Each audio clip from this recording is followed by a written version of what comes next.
Hi everyone! Today I will be discussing with you what a functional analysis is and the steps for conducting one.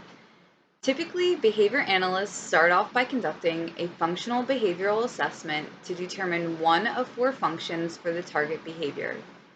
These functions include play alone, attention, escape, and tangible. Behavior analysts begin by developing an operational definition of the target behavior through interviews, rating scales, and indirect and direct observations. They then develop a hypothesis for what is motivating the target behavior to continue. Sometimes behavior analysts have difficulties in confidently identifying the function of a target behavior. This is when a functional analysis can be conducted. A functional analysis is an experimental assessment used to determine the function of an individual's behavior. More specifically, behavior analysts design and create conditions based on the four functions identified earlier to see which one produces the highest frequency of the target behavior. During a functional analysis, the target behavior is reinforced for a brief period of time to allow for the demonstration of which function the behavior is most sensitive to. Data is collected from all four experimental conditions and compared to baseline condition. So, for example, let's consider a BCBA who is working with an individual who engages in headbanging.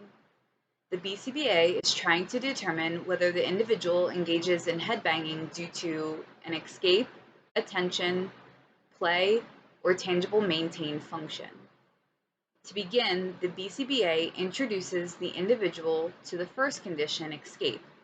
During this session, the BCBA will stop instruction for all academics anytime the individual engages in headbanging. During the second condition, alone, the individual will be observed while they are on their own with low levels of stimulation available, basically meaning no one will physically be in the room with them. For the third condition, attention condition, the BCBA will give the individual attention every time they engage in headbanging. And finally, for the fourth condition, tangible, the individual will be allowed to engage in free play with any object or person in the room with no interference. Data is collected throughout all four conditions, plotted on a graph, and compared to the baseline condition. Based on the visual analysis of the graph, the BCBA should be able to confidently determine which function the behavior is most sensitive to.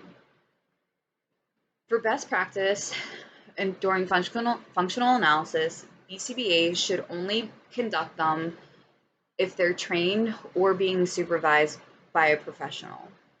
It is also best practice before conducting a functional analysis to always provide the advantages and disadvantages of using this type of assessment to determine the function of behavior.